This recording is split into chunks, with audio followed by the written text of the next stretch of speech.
Los salmos son una fuente muy rica de alabanzas, poesías, que reflejan muy bien la experiencia del pueblo de Dios, pero que también presentan una clara vislumbre del carácter de Dios.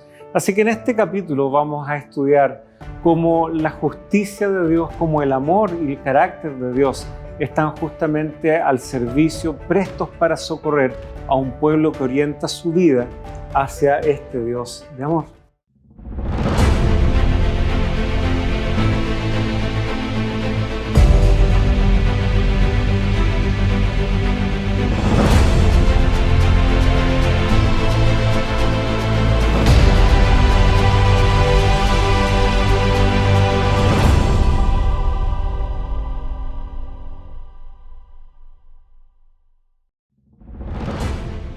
Entonces miré y vi al Cordero de pie sobre el monte Sión, y con él 144,000 que tenían el nombre del Cordero y el nombre de su Padre escrito en sus frentes. Apocalipsis, capítulo 14, versículo 1. Qué grato es estar junto a ustedes, queridos amigos, una nueva semana, un nuevo capítulo aquí de Lecciones de la Biblia. Y bueno, como siempre, hemos tenido el privilegio de contar con el pastor Eduardo Franco. Esta no será la excepción. Así que, pastor, bienvenido una vez más a este estudio, al resto de la familia de Nuevo Tiempo y también en la presencia de nuestros amigos. Muchas gracias, Pastor Pablo. Muchas gracias a ustedes que nos siguen ahí en sus casas. Les invitamos a traer su Biblia. Hoy vamos a mirar varios salmos. Esta es la próxima lección, así es que preparémonos para ello. Así es, los salmos tienen una riqueza de muchos elementos, símbolos, personajes, lugares también, que luego son rescatados, por decir así, no del olvido, sino de un baúl de tesoro para apuntar a Jesucristo justamente. Así que, queridos amigos, vamos a en oración buscar la orientación en la compañía de Dios. Padre amante que estás en el cielo, te damos gracias una vez más. Tenemos un nuevo capítulo, un nuevo desafío también de estudiar tu palabra, de poder extraer en los salmos el origen muchas veces de algunos elementos que se usan para explorar y para enfatizar la tarea que tu Hijo Jesús hizo en favor de nosotros. Danos claridad para no solo entender el vínculo que existe entre ciertos pasajes, sino de que eso pueda arrojar luz a tu obra salvadora y que la sepamos valorar, atesorar en nuestro corazón. Lo pedimos en el nombre de Jesús. Amén. Amén. Muy bien, como tú bien adelantabas, primera parte, en los salmos. En los salmos ocurrían muchas cosas. Sin embargo, bueno, partamos por contestar la pregunta más obvia, que algunos podrían suponer es muy conocida tal vez la respuesta, pero no necesariamente en el caso de algunos. ¿Qué son los salmos? Bueno, en los salmos tenemos una colección de poemas, himnos también. Nosotros tenemos un himnario como iglesia. Este es uno relativamente nuevo. Han habido otras versiones anteriores. En este himnario, particularmente, nosotros tenemos varias creaciones que reflejan la experiencia de personajes que en una determinada circunstancia escriben un himno y queda plasmado. Hay himnos que fueron escritos para una ocasión especial y que después quedaron. Hay poesías a las que se les puso también música. Bueno, el libro de Salmos no es demasiado similar a esto. Probablemente es una recopilación de obras con una mayor amplitud en el tiempo, ¿verdad? Así que ahí tenemos también poesías, tenemos himnos y con una fuerte carga simbólica por el lenguaje poético, pero también mucha doctrina, hay mucha teología también en los salmos. Así que hay mucha riqueza allí. Y bueno, los salmos son una fuente, como mencionaba en la introducción, un baúl de muchos tesoros, que de ahí se extrae a veces terminología, conceptos, lugares que los salmos ya están a veces celebrando como un lugar donde Dios intervino o como un lugar en donde el personaje enfrentó una gran tribulación y Dios lo rescató. Y pues bien, todas esas imágenes de los salmos iluminan la obra de Jesucristo también ahora. Y sobre todo una obra que Él está realizando en el santuario en nuestro favor, una obra que sin duda también pasó primero por la cruz antes de ascender ahora al santuario, y los salmos siguen siendo relevantes también en el plano de la cruz igualmente. Hay salmos, por mencionar algo, disculpa que vuelva a hablar sobre esto, pero por ejemplo hay salmos, muchos salmos que hablan en torno al templo. Y el templo también es un elemento crucial en la profecía, ¿verdad? Está el acercarse a Dios, están las experiencias del salmista que quiere no estar separado de Dios. Así es que es propio de la experiencia del Hijo de Dios que quiere no estar lejos de Él, quiere la salvación. Así que no está separado por nada, digamos, muy lejos de estar separado del lenguaje de la profecía, de los propósitos de la profecía también. Bueno, y ya que mencionabas lo del santuario, me parece que es relevante uno de los pasajes que en la guía de estudios se nos sugiere como motivo de estudio, Hebreos 9, versículo 11 en adelante, hasta el 15 específicamente, conforme lo señala ahí la guía en el día domingo. Y leo acá: pero cuando Cristo apareció como sumo sacerdote de los bienes futuros, a través de un mayor y más perfecto tabernáculo, no hecho con manos, es decir, no de esta creación, entró al lugar santísimo una vez para siempre, no por medio de la sangre de machos cabríos y de becerros, sino por medio de su propia sangre, obteniendo redención eterna. Porque si la sangre de los machos cabríos y de los toros y la ceniza de la novilla rociada sobre los que se han contaminado santifican para la purificación de la sangre, de la carne, cuánto más la sangre de Cristo, quien por el Espíritu Eterno, Él mismo se ofreció sin mancha a Dios, purificará nuestras conciencias de obras muertas para servir al Dios vivo. Por eso, Cristo es el mediador de un nuevo pacto, a fin de que, habiendo tenido lugar una muerte para la redención de las transgresiones que se cometieron bajo el primer pacto, los que han sido llamados reciban la promesa de la herencia eterna. Precioso pasaje. La superioridad del sacrificio de Jesucristo, y sin embargo se sigue hablando de ahora un santuario igualmente. Jesús entra a los lugares santos, que sería una mejor traducción ahí del versículo 12, como algunas versiones colocan ahí lugar santísimo. La mejor traducción nos parece es los lugares santos. Ha entrado a los lugares santos allí en el cielo, en el santuario celestial. Así que notamos una discontinuidad, por un lado, ya no más estos sacrificios de animales, sí el sacrificio de Cristo. Sin embargo, bajo la noción de santuario hay una continuidad. Ahora, este santuario obviamente en la tierra, el que construye primero el pueblo ahí en el desierto, con la orientación de Moisés, tal como a él le fue mostrado el modelo, que leemos ese episodio en Éxodo 25, tuvo su propósito, y como tú señalas, fue central y medular en la vida religiosa de Israel. Y más adelante, cuando ya se establece el templo con Salomón, sin duda que esos atrios y ese lugar y en torno al santuario, recordemos que aún siendo el templo de Salomón más grande que lo que era la tienda del desierto, no alcanzaban todos los israelitas a entrar allí. No es el concepto como de iglesia que tenemos nosotros, que es un edificio para venir a reunirnos. Ya vimos la semana pasada cómo ellos se reunían en torno al santuario y ahí ellos expresaban estos cánticos.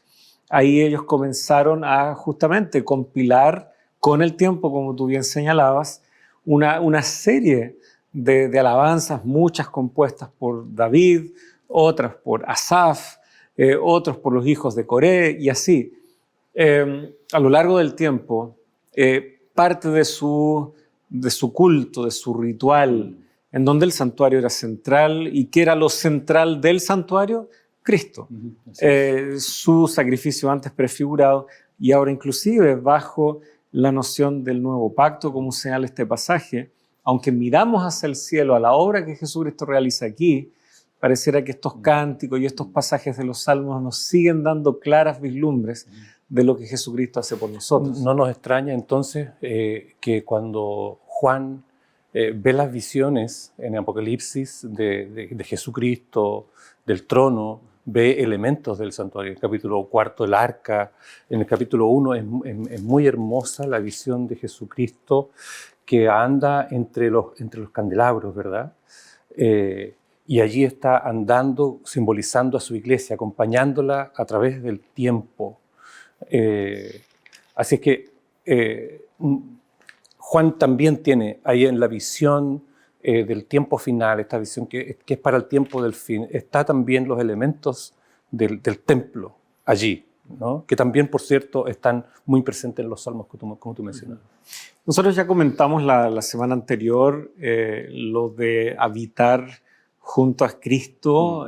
Veíamos el capítulo 14 de Apocalipsis, estos 144.000 en pie sobre el monte Sión. ¿De dónde viene ese lenguaje que se está usando? Ciertamente de la visión que se le da a Juan, pero ¿por qué se le da la visión bajo esos términos? Y es porque era conocido para el pueblo este tipo de lenguaje. Juan lo conocía.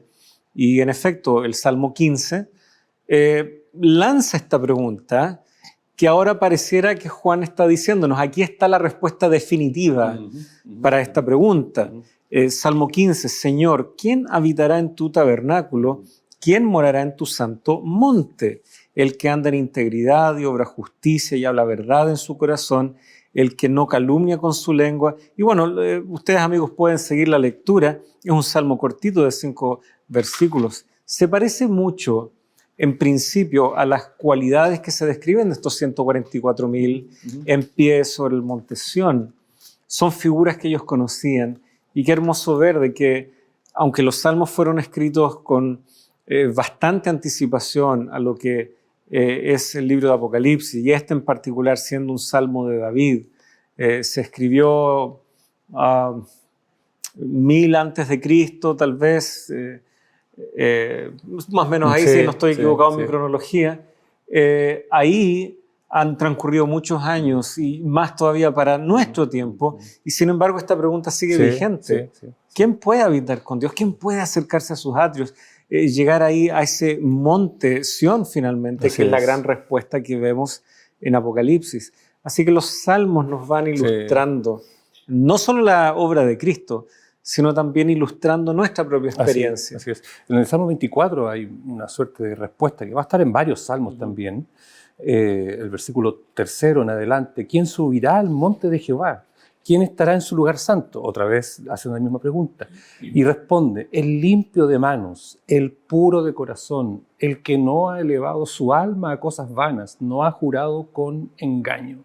Entonces aquí hay una cualidad también de quiénes son los que están allí. En Apocalipsis vamos a ver que son vírgenes, son sin mancha, eso está también propuesto. No se halló mentir en sus labios. No se halló mentir en sus labios. Y vamos a ver otros salmos más que hablan sobre esto. Así que hay una cualificación también de aquellos. Pero no es porque ellos lo hayan logrado por sí mismos, ya lo podemos adelantar. Es porque han recibido la obra divina, como lo vimos la semana pasada, como Isaías, han recibido la obra divina de la purificación.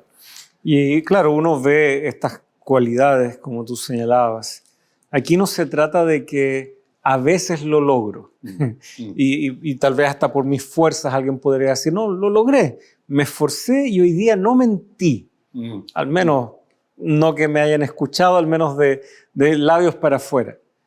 Pero es que de eso no se trata. Se trata de la orientación de toda nuestra vida. Así es. Se trata finalmente de depositar con plena confianza nuestra vida en las manos de Dios.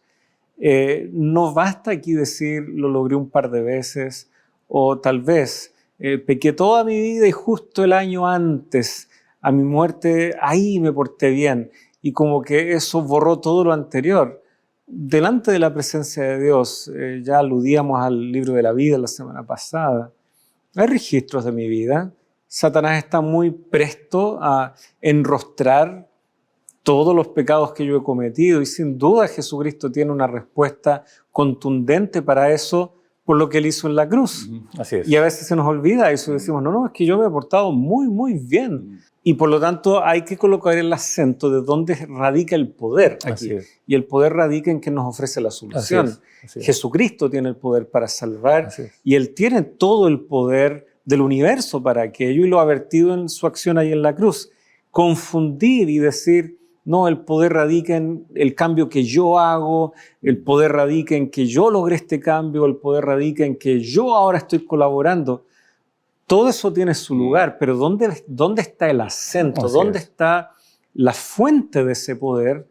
Creo que ahí no debemos ser ambiguos. Así es. Es de Cristo, es de Dios. Así es. Nosotros recibimos, nosotros nos apropiamos, como tú ilustrabas hace unas semanas con lo de la mermelada, ¿no? Pero el poder siempre estará en Cristo y nada más. En Salmos, David lo tiene muy claro cuando le dice, no me eches de delante de ti, hablando del templo, ¿no? de la presencia de Dios, como lo hemos visto antes. En los versículos anteriores le dice, purifícame con hisopo, Salmo 51, estoy leyendo el 7º en adelante, y seré limpio. Lávame tú y seré más blanco. Ya vimos en Apocalipsis que nos lava con la sangre del Cordero. Hazme oír gozo y alegría, cerrarán los huesos que has abatido. Esconde tu rostro de mis pecados y borra todas mis maldades. Crea en mí, oh Dios, un corazón limpio. Renueva un espíritu recto dentro de mí. Esa es la actitud. Eso es lo que el Señor desea. Con esa actitud nos acercamos a su presencia y al templo que está haciendo el símbolo acá que estamos tratando. Hay muchos salmos, el Salmo 119, por ejemplo, que es el más extenso, en donde allí se van a apartar varias porciones de ese salmo para hablarnos de la ley de Dios, de cómo se puede ver en la ley una verdadera delicia, más dulce que la miel, ¿no es cierto? Esta ley, de pronto, muchos han querido verla como algo que oprime. Tú ilustrabas esto a través de la correíta, si no recuerdo mal, del Rocky, de tu perrito, que como al verla, aunque es un elemento de control, lo libera, sale a pasear. Es saludable para él. Sale del patio, le da una experiencia única con tu hija, tu hijo, no sé si tú lo sacas a caminar. No te he visto con el Rocky, más bien he visto a tus hijos, pero la ley de Dios también tiene un rol y muchos salmos también van a explorar esa dimensión. Y también nosotros vamos a explorar un poco esa dimensión después de la pausa, queridos amigos. Así que un momentito y ya regresamos.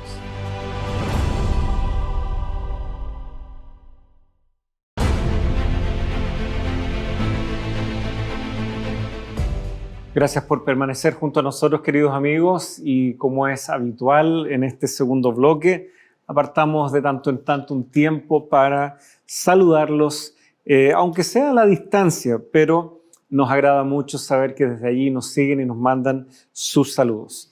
Desde Matamoros, México, nuestra hermana Norma Rodríguez nos envía sus saludos a través de las redes sociales y muchas gracias por apartar ese tiempo para extender ese saludo a la distancia.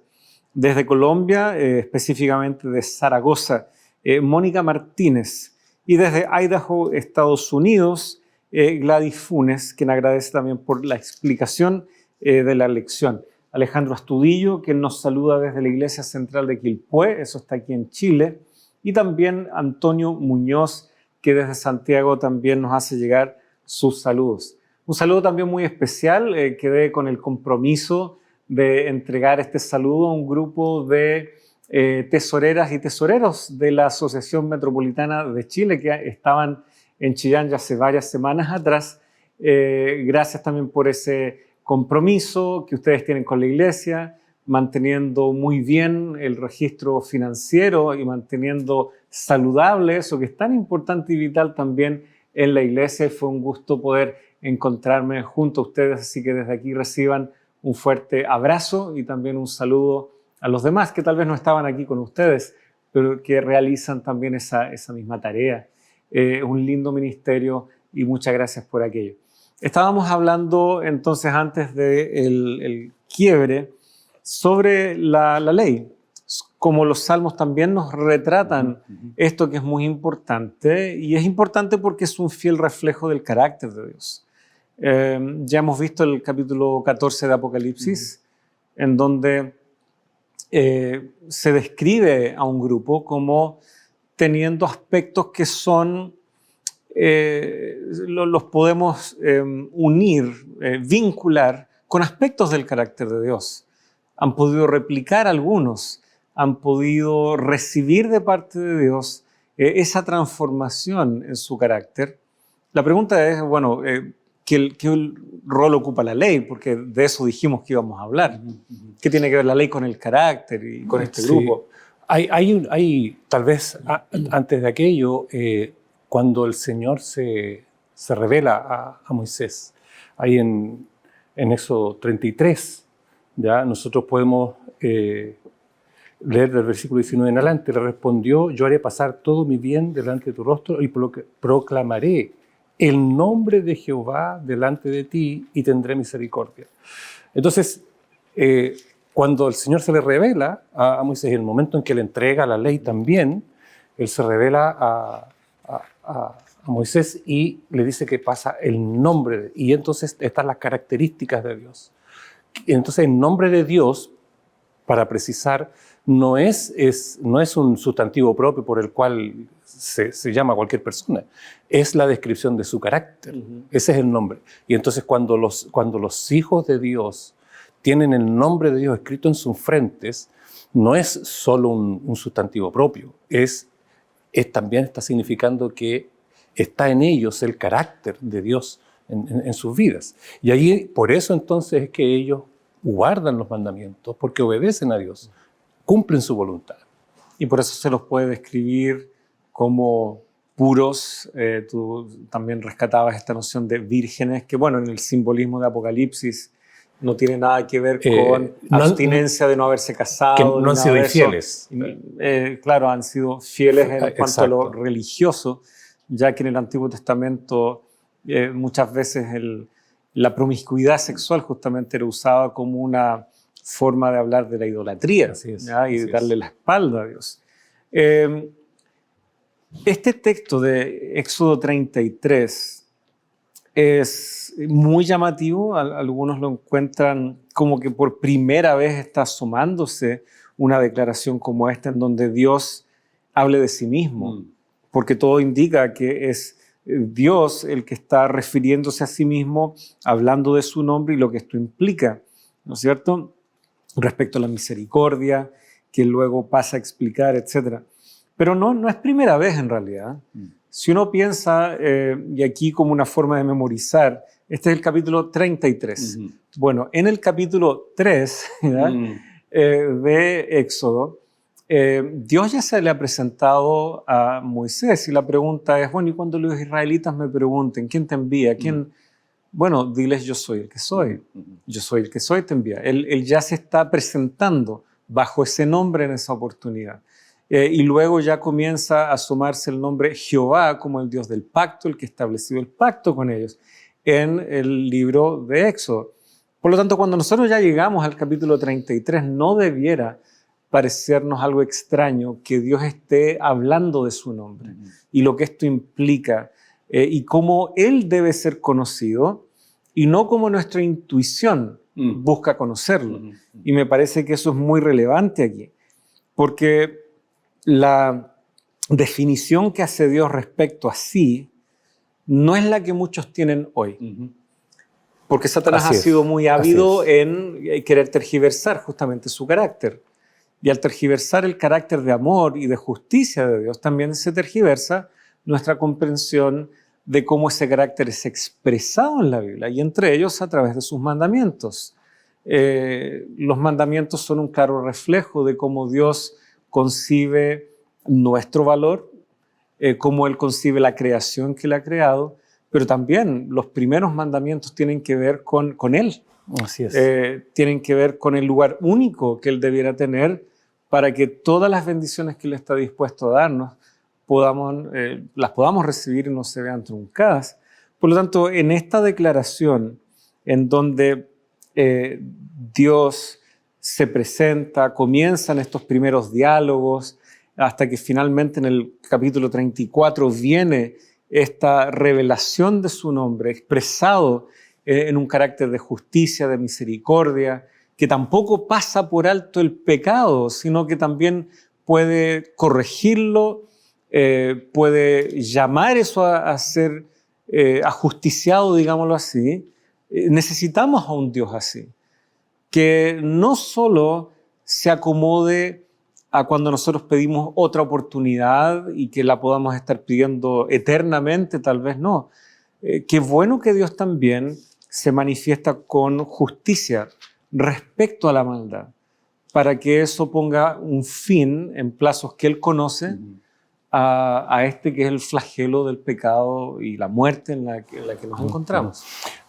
Yo quisiera hacer algo que no está en la guía de estudios, pero me parece importante. Cuando Dios se presenta al pueblo de Israel, se presenta con su ley y pone el énfasis en quién es Él y cómo es su carácter, principalmente caracterizado por la misericordia. Cuando Jesucristo comienza su ministerio y le está diciendo a sus seguidores cómo deben ser su ética, cómo ellos deben comportarse, hay un énfasis también en esto de la misericordia, más allá de lo que está reglamentado. Le va a decir a sus discípulos que su justicia tiene que ser mayor que la de los escribas y fariseos. Ha dicho, bienaventurados los misericordiosos. Le dice a los discípulos que su justicia tiene que ser mayor que la de los escribas y fariseos. Y le dice cómo efectuar actos de misericordia. Y luego en el capítulo 9 va a decirle a los líderes judíos, vayan y aprendan lo que significa misericordia quiero y no sacrificio. Así que Jesús mismo, que viene a reflejar el carácter de Dios, pone un énfasis, esto que ya está en Éxodo. No siempre hacemos ese clic, ¿no? Ese link. Jesús habla de la misericordia, pero ¿por qué nos sorprende tanto si es el carácter de Dios que ya se mostró ante Moisés cuando se reveló quién era Dios? Sí, y la revelación justamente de la gloria de Dios en los evangelios es Cristo, y la revelación de la gloria de Dios en este pasaje de Éxodo 33 y 34 es justamente el carácter de Dios. Así que ¿quién nos ha mostrado plenamente cómo es el carácter de Dios? Cristo, únicamente Él. Y por eso en el Apocalipsis vemos de que la descripción siempre es el nombre de ambos en la frente de quienes los siguen, porque no podemos separar el uno con el otro. Uno es el reflejo perfecto del otro, y es así como lo expresó Jesucristo también cuando estuvo aquí. El que me ha visto a mí, ha visto al Padre. Felipe, tanto tiempo que estoy con ustedes y me pregunta, muéstranos al Padre. ¿Ya? Son muy conocidos esos pasajes de Juan. Por lo tanto, este texto hace eco, me parece. Muchos profetas luego van a citar porciones de este pasaje y sin duda Jesucristo luego lo encarna. Y hay muchos salmos, ya que estamos en ese contexto, que celebrarán los justos juicios de Dios. Así es. Porque están amparados bajo esta premisa de su carácter. Y luego tenemos a Pablo también diciéndonos, ahí en Hebreos capítulo 10, 16, 17, pondré mis leyes en sus corazones, grabaré en ellos sus mentes, ¿cierto? Entonces, aquí tenemos bien interesante este aspecto de la ley, y la ley resumida como la expresión del carácter de Dios en sus hijos. Ya después vamos a ver que en Apocalipsis 17 se va a describir al remanente como quienes guardan los mandamientos de Dios. No debiéramos nosotros, haciendo una lectura honesta del texto, limitar esa descripción al decálogo solamente. Es toda la ley de Dios, incluyendo los mandamientos que Jesucristo también, el énfasis que Jesucristo da, la reinterpretación que Jesucristo hace de la ley y los mandamientos, las indicaciones que Él mismo da. Haciendo un alcance nuevamente, tú planteabas la experiencia del remanente, etc. En el libro de Apocalipsis, ellos van a enfrentar muchas adversidades. De hecho, la primera vez que se habla explícitamente de ellos, capítulo 12, justamente está el dragón saliendo a perseguir, lleno de ira, a la mujer y luego al resto de la descendencia de ella.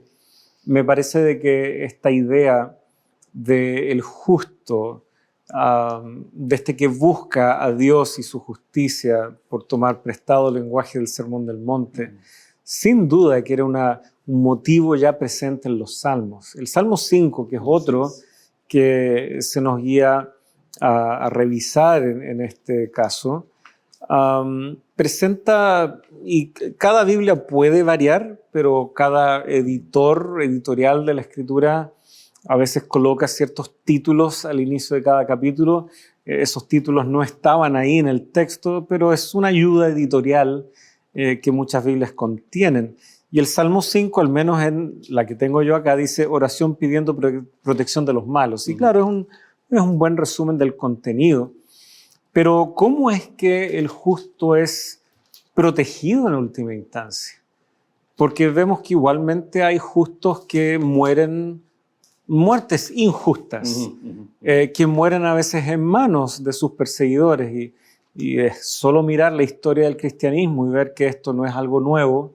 Y de tanto en tanto llegan todavía noticias de algunos lugares del mundo en donde cristianos han muerto debido justamente a su fe. Entonces la pregunta puede asomarse, ¿dónde está la protección ahí? Pero me parece que, y siendo un salmo relativamente breve, yo solo querría, sin embargo, por tiempo, enfatizar el verso 7. Por ahora, tú puedes naturalmente ver otras ideas. Verso 7 dice, pero yo por la abundancia de tu misericordia entraré en tu casa. Así es. Me postraré, en tu santo templo con reverencia. Y el 8, Señor, guíame en tu justicia por causa de mis enemigos. Entonces, debido a los enemigos, lo que el justo hace es depender y entregarse a la misericordia y la justicia de Dios. Así es. Porque Él sabe que tarde o temprano se va a cumplir el deseo de Dios de que habitemos una vez más con Él, que estemos en sus atrios, o como dice el Salmo 23, el Salmo del Pastor, y en tu casa moraré por largos días. Bueno, aquí, que también es un Salmo de David, se expresa aquello. Por lo tanto, pase lo que pase, puede que la persecución llegue, puede que incluso la muerte llegue, pero la muerte del justo que ha puesto su confianza en Dios no es una vida perdida. No es algo que debiéramos lamentar como que aquí ha habido una pérdida irrecuperable. Sin duda da pena, sin duda. Pero el justo pone su confianza en Dios y no depende de lo que a simple vista podamos ver si Dios ha triunfado en la vida de esta persona o no. ¿Y cuántos profetas del Antiguo Testamento, Isaías mismo, que la tradición dice que lo aserraron por la mitad, murió una muerte muy violenta? Sin embargo, estamos celebrando el ministerio de un hombre, tal vez el evangelista del Antiguo Testamento, como es conocido él, porque él puso su confianza en ese Dios que lo llamó, que lo purificó, y él supo vivir por la misericordia y por la justicia de Dios. Me hace recordar en Apocalipsis cuando leemos que quienes son fieles a Dios son fieles hasta la muerte. Sé fiel hasta la muerte, yo te daré la corona de la vida. Aquellos que son muertos no es que hayan sido masoquistas y buscaran la muerte, sino más bien ellos se mantuvieron tan unidos a Cristo, tanto seguían al Cordero, tanto confiaban y le amaban, que fueron capaces de ser fieles hasta la muerte. Hay un salmo que no vamos a alcanzar a verlo por razones de tiempo, que yo traía también, que ustedes lo conocen, el Salmo 32, uno de los salmos de perdón. Bienaventurado aquel cuya transgresión ha sido perdonada y cubierto su pecado. Bienaventurado a quien Jehová no culpa de iniquidad y en cuyo espíritu no hay engaño. Bueno, en estos dos textos hay solución divina para los distintos tipos de pecado, distintas palabras, acciones, ya sea un pecado consciente, un pecado por error, un pecado por equivocación o la misma naturaleza pecaminosa. El Señor cubre todo eso. Para todo eso tiene solución el Señor. Pero lo que no hay es lo que también se dice en Apocalipsis y en otros salmos, que no hay en quienes llegan a habitar en presencia del Señor. Engaño, en cuyo espíritu no hay engaño. Esta hipocresía, esta falsedad no puede existir. El Señor tiene solución para cualquier otro tipo de pecado, pero no va a tolerar un espíritu engañoso. Y volviendo al Salmo 5, versículos 4 y 5, porque tú no eres un Dios que se complace en la maldad. El mal no mora en ti. Los que se ensalzan no estarán delante de tus ojos. Aborreces a todos los que hacen iniquidad. Esto tiene que quedar muy claro. Celebramos su justicia, su misericordia. Pero volviendo a lo que veíamos en Éxodo 33, 34, muchos pasajes harán eco del carácter de Dios. Estos salmos celebran ese carácter en donde vemos como Él es amplio en sustentar al justo justo porque pone su confianza en el lugar correcto, pero también como Dios sabrá decir, no, la maldad llega hasta aquí, no la puedo tolerar más porque tengo a mis hijos a quienes debo traer de regreso al hogar. Bueno, se nos ha ido el tiempo nuevamente en este bloque, así que queridos amigos, ténganos un momentito de paciencia, ya regresamos junto a ustedes.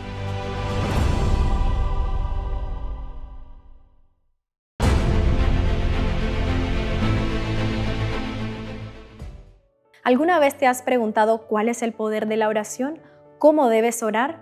La Escuela Bíblica de Nuevo Tiempo ha preparado este material de estudio llamado Dios me oye. Aquí encontrarás la respuesta a esa pregunta y a muchas más. Para solicitarla, solo debes escribir un mensaje al número que está apareciendo aquí en pantalla y la haremos llegar gratuitamente gracias a nuestros ángeles de esperanza. Que el Señor te bendiga.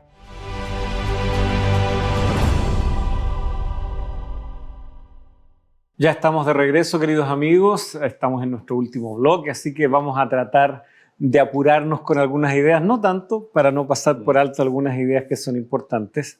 Veníamos reflexionando justamente cómo el carácter de Dios sustenta al justo, cómo el carácter de Dios es su garantía. Y alguien podría pensar, bueno, le dejo todo a Dios mejor y tal vez mi conducta no es tan importante después de todo.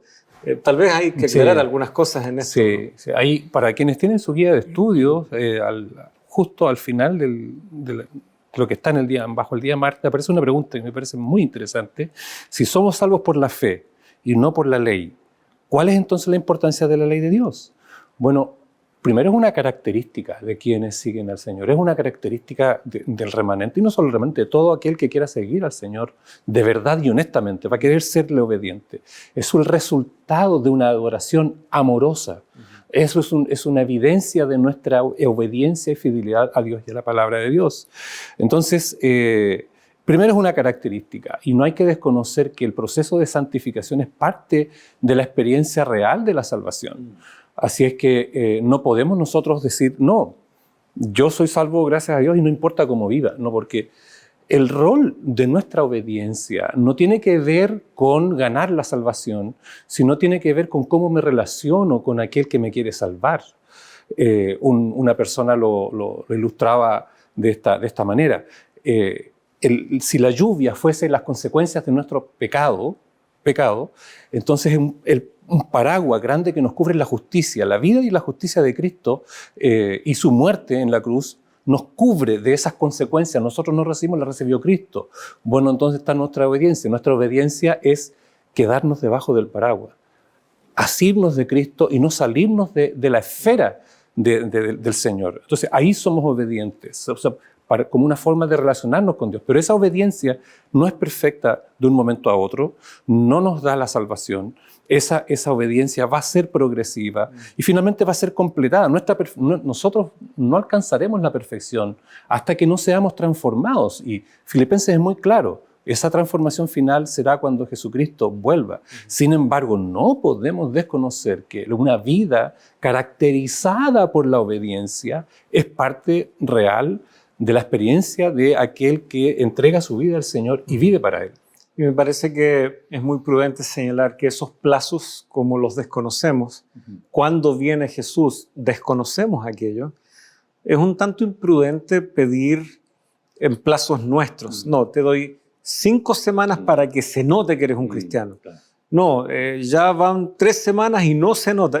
No son plazos ni ultimátum que nosotros podamos colocar como humanos. Nosotros podemos justamente señalar el ideal que presenta la Biblia, pero también debemos reconocer, mucho de eso todavía forma parte de la propia lucha personal que nosotros tenemos, y por lo tanto es muy difícil empezar a categorizar y decir, no, esta persona me parece que no, esta persona parece que tampoco, usando como referente nuestra experiencia. El referente en la Biblia es Dios. Así es. Y qué tremendo es ver la diferencia entre mi conducta y la justicia y el carácter de Dios.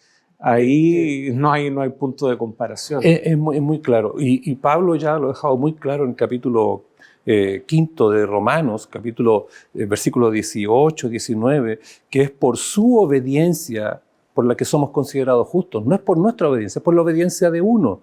No es por nuestra obediencia. El problema nuestro es que a veces al evaluar nuestra salvación, miramos nuestra obediencia. Y evalúo si soy salvo por mi obediencia. No, no es mi obediencia, es la obediencia del Señor. Sin embargo, aquel que se entrega a Cristo nace a una vida nueva, destinada para buenas obras, que es caracterizada por la obediencia al Señor. Pero ojo, no es por esa obediencia que nos salvamos, es por la obediencia de Cristo. Y bueno, tú ponías en la analogía del paraguas, el Salmo 5 termina con una analogía del escudo, ¿ya? Porque tú, oh Señor, bendices al justo, como un escudo lo rodeas de tu favor. ¿Qué pasa si yo no me escondo detrás de ese escudo? ¿Qué pasa si yo no me ciño a los límites naturales que ese escudo tiene, sin duda? Entonces, toda analogía queda corta, lo sabemos, pero tal vez solo sugerir una más. ¿Cuántas veces un padre o una madre le ha dicho a un hijo, yo no te crié así? Es porque no hay una consecuencia entre lo que el hijo dice, estos son mis padres, así me criaron, o es aquí donde yo me crié, pero ahora la conducta denota cualquier otra cosa. Pareciera que la salvación debe ser tan valiosa para nosotros que determina de manera natural cómo queremos vivir de ahí en adelante. O sea, si mi rumbo ahora es el cielo, los atrios de Dios, estar en el monte de Dios, si esa es mi orientación ahora, la orientación de mi vida, sin duda que quiero buscar ese refugio en la medida de lo posible ahora. Tendrá sus límites. Dios mismo le tuvo que decir a Moisés, yo no te puedo mostrar toda mi gloria, es imposible, pero te muestro y te adelanto lo que puedo, y ese es mi carácter. Y vemos ahí elementos a los cuales también somos desafiados e invitados. Sin embargo, nos falta. ¿Cuánto más nos falta por descubrir de Dios que ahora por nuestras limitaciones no podemos conocer? Así es. Pero anhelamos eso, hacia allá apuntamos nuestra vida. Por lo tanto, me parece que esa pregunta que tanta gente se ha hecho, sin duda podemos seguir encontrando más analogías, más símiles en la vida cotidiana que nos ayudan a entender. La salvación es tan radical, es un regalo tan valioso que sin duda impacta nuestra conducta, tarde o temprano. Y la forma en que nos queremos relacionar con Dios finalmente. Sí, eso es. El remanente sigue a Dios y quiere estar con Dios, como David quería estar en la presencia de Dios, sufrió por el pecado, pero no quería permanecer en él. Así es. Vamos a encontrar que Juan desarrolla esta idea en su primera epístola, la diferencia entre cometer un error y vivir constantemente en el pecado. El que vive constantemente en el pecado no es de Dios. El que es de Dios no vive en el pecado constantemente porque la simiente de Dios está en él. Pero si alguno pecare, cometer un error, abogado tenemos para con Jesucristo. Entonces hay que ser equilibrados en esto. No nos salvamos por obediencia de los 10 mandamientos, pero la obediencia es parte de la experiencia de aquel que ha nacido para Cristo. Y brota de manera natural, casi ni siquiera vista como una obediencia obligada ni estricta, sino que nos parece tan natural ahora pasar tiempo con Dios. Porque no queremos separarnos de Él. Y pasando tiempo con Dios, dejamos de hacer naturalmente ciertas cosas. Es la presencia de Dios es otro en mi el enfoque, vida. claro. Bueno, tú mencionabas a David, cómo él sufrió por el pecado y él de hecho vivió esta transformación. Salmo 51. Salmo 51. Me parece que este es uno de los salmos también que ha dejado su huella, por decirlo así, en muchas reflexiones respecto a esto, el cambio, la transformación, la restauración que vive una persona. Ten piedad de mí, oh Dios, conforme a tu misericordia, conforme a lo inmenso de tu compasión, borra mis transgresiones. El apelo nuevamente y la orientación de David no es, Señor, yo me he portado bien, así que por favor perdóname. O Señor, yo ya he logrado compensar los males que he hecho, así que por favor borra lo que yo ya hice porque ya lo compensé con esto o esto otro. Y sin duda, en la medida que podamos hacer algún restablecimiento, alguna corrección de nuestros errores, sin duda que debemos hacerlo, pero notamos que no está poniendo David su confianza en eso. Él confía tu misericordia, tu compasión. Y bueno, el Salmo continúa aquí, ¿no?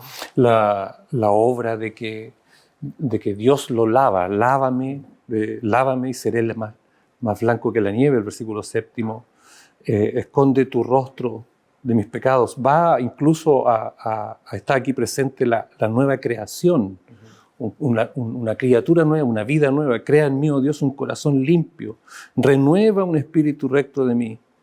Vuélveme el gozo de la salvación, espíritu noble me sustente. Está hablando otra vez de esto, de que no hay una confianza propia en sus méritos, hay un deseo de perdón, pero hay un reconocimiento de que él desea tener una nueva conducta, una nueva relación ahora en armonía. Y aquí aparece un elemento interesante que también está sugerido en la guía de estudio, el versículo 13.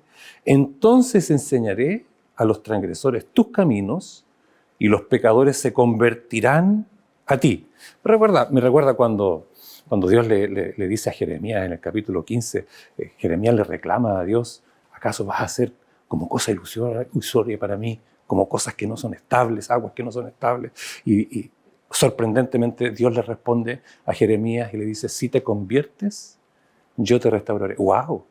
A un profeta, ¿no? A un escogido del Señor, le está llamando a convertirse.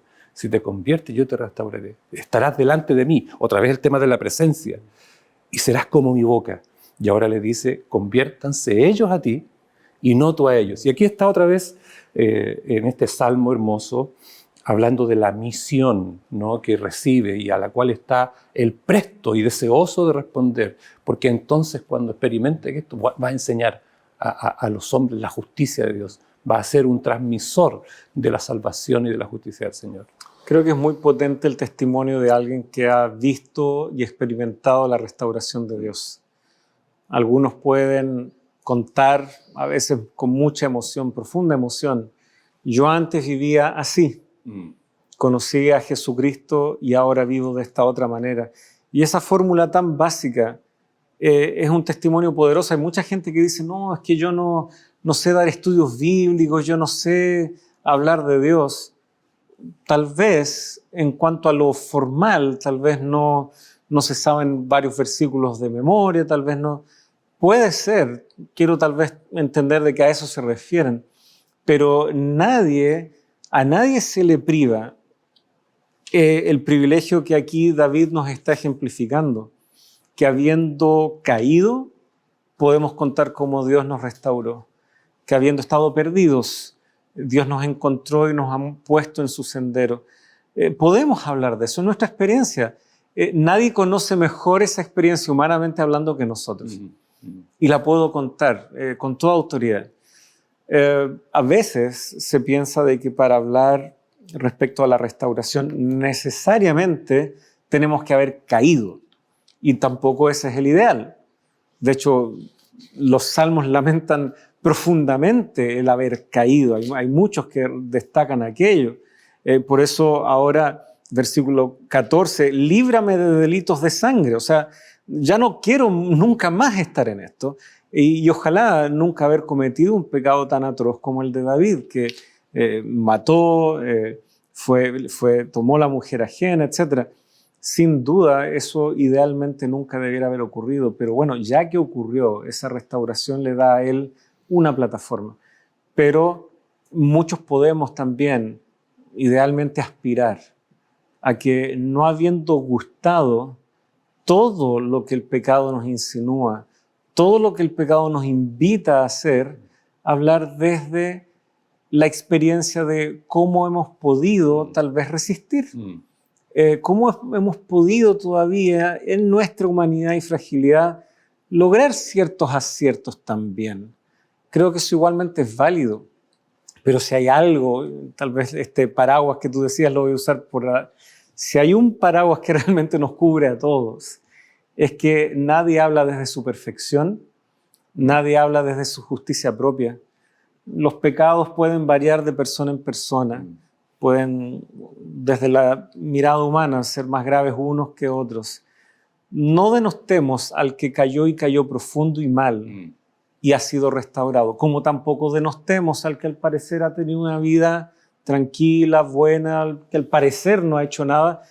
tal vez también tiene mucho que aportarnos, porque Él tampoco es perfecto. Entonces hay que ver cómo este versículo del entonces enseñaré, claro, incluso el que ha caído hondo como David, tiene mucho que enseñar si Jesucristo lo ha restaurado. Así es.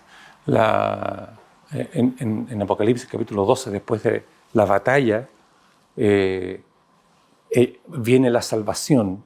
Y cuando ellos vencen por la sangre del Cordero, no hace distinción en quienes tienen una linda experiencia, una mala experiencia, quienes cayeron mucho, quienes cayeron poco. Para todos por igual.